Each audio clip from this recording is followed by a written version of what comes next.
모세가 그들에게 이르되 너희가 만일 이 일을 행하여 무장하고 여호와 앞에서 가서 싸우되 너희가 다 무장하고 여호와 앞에서 요단을 건너가서 여호와께서 그의 원수를 자기 앞에서 쫓아내시고 그 땅이 여호와 앞에 복종하게 하시기까지 싸우면 여호와 앞에서나 이스라엘 앞에서나 무죄하여 돌아오겠고 이 땅은 여호와 앞에서 너희의 소유가 되리라마는 너희가 만일 그같이 아니하면 여호와께 범죄함이니 너희 죄가 반드시 너희를 찾아낼 줄 알라.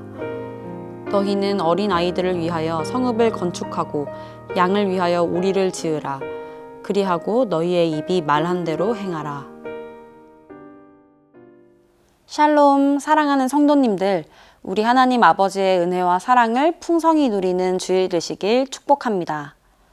어제 본문 말씀을 잠시 살펴보자면 르우벤과 갓 자손이 가나안 땅이 아닌 요단 동편에 남겠다는 이야기를 들은 모세는 그들의 계획이 단지 하나님의 약속을 무시한 것일 뿐만 아니라 하나님이 약속하신 땅을 정복하는 일을 바로 눈앞에 두고 그들이 속한 이스라엘 전체를 낙담시키고 공동체의 사기를 떨어뜨리는 일이었기 때문에 그들을 매우 질책합니다. 그러자 르우벤과 갓 지파는 자신들의 생각을 고쳐서 두 가지 타협안을 제시하죠. 첫 번째는 요단 서편으로 건너가 가나안을 정복할 때까지 가장 앞장서서 그 싸움을 다하는 것이고, 두 번째는 요단 서쪽의 땅을 분배받지 않겠다는 것입니다. 그리고 오늘 본문에서는 두 지파의 수정된 제안을 들은 모세가 그 타협안을 수용합니다. 그러나 모세는 그 제안을 그냥 수용하지 않고 이 언약을 여호와 앞에서 신실하게 행할 것을 강조합니다. 20절에서 22절을 보면 짧은 세 구절 동안 모세는 여호와 앞에서 라는 말을 5번이나 반복하여 말합니다.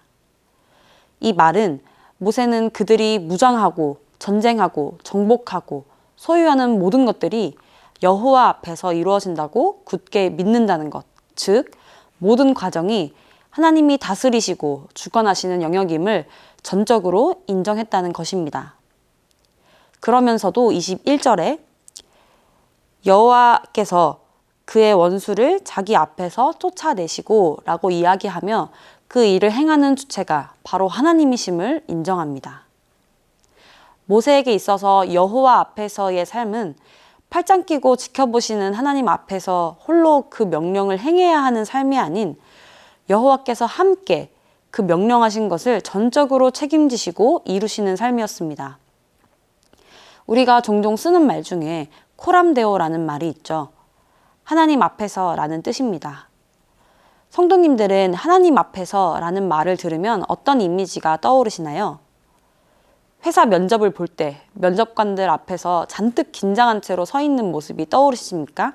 아니면 CCTV 앞에서 눈치를 보면서 자신의 행동을 억제하는 모습이 떠오르십니까? 하나님 앞에서의 이미지가 이런 면접관이나 CCTV 앞에서의 이미지와 동일하다면 우리는 모두 하나님에 대한 왜곡된 인식을 품고 있는 것입니다. 하나님은 우리의 태도나 자질을 평가하는 면접관도 아니시고 잘하나 못하나 24시간 붙어서 감시하는 CCTV도 아니십니다. 코람데오라는 말은 하나님 앞에서 라는 뜻이지만 궁극적으로는 하나님이 사람과 함께 하시는 것, 즉 하나님의 임재를 나타냅니다. 그렇습니다. 우리는 우리의 장점이나 우리의 순종 때문에 하나님께 받아들여진 것이 아니라 그리스도의 순종 때문에 이미 하나님께 받아들여진 존재입니다. 하나님께로부터 무엇인가 얻어내기 위해서, 혼나지 않기 위해서, 잘 보이기 위해서 순종하지 않습니다.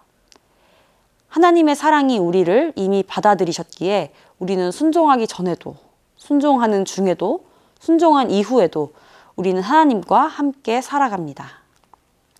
그러니 친히 우리 마음의 주인 되셔서 내주하시며 착한 일을 행하시는 하나님과 함께 행하는 것입니다.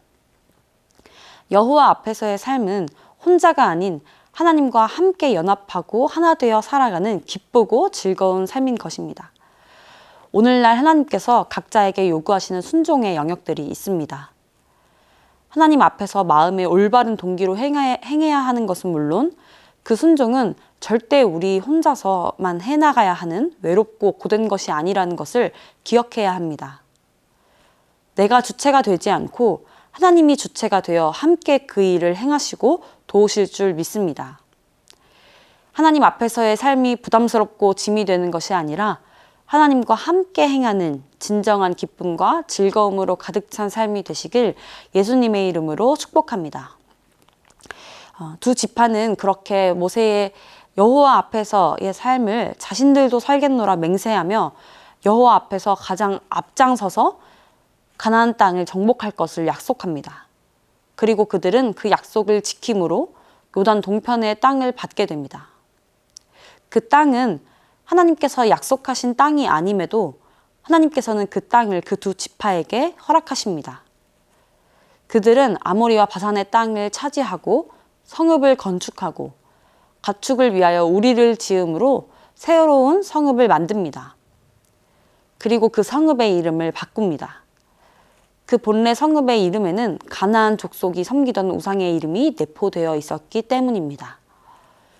그 성읍의 이름이 바뀌었다는 것은 그 성읍의 주인이 바뀌었다는 것을 의미하고 또 하나님께서 그 성읍의 주인이심을 선포하는 것이죠. 이처럼 하나님을 믿는 그리스도인들은 세상에 하나님 나라를 확장시켜 나가야 합니다. 그리스도인들은 종종 세상이 너무 악해 보이기 때문에 세상을 피하려고 하고 비그리스도인들을 멀리하려 합니다. 하지만 오늘 말씀에 비추어 봤을 때 그리스도인들은 오히려 어두운 세상으로 들어가 빛 되신 그리스도의 깃발을 꽂아야 합니다. 우상 숭배가 만연하고 죄악에 물들어 있는 곳에 들어가 하나님 나라를 선포하고 전하고 거룩한 땅으로 세워나가야 합니다. 이 일에 순종할 때 예배하지 않는 그곳에 예배가 세워지고 견고한 진이 무너지고 교회가 부흥하며 한 영혼이 주께 돌아오는 귀한 일이 일어나게 될 줄로 믿습니다.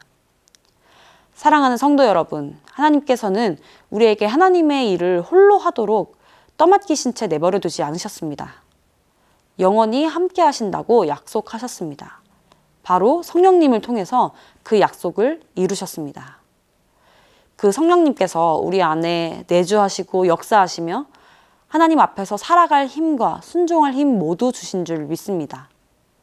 오늘 하루와 다시 시작되는 일주일도 각자 서 있는 그곳에서 하나님과 동행하는 기쁨을 풍성히 누리시기를, 하나님 나라를 선포하며 세워나가시기를 예수님의 이름으로 축복합니다.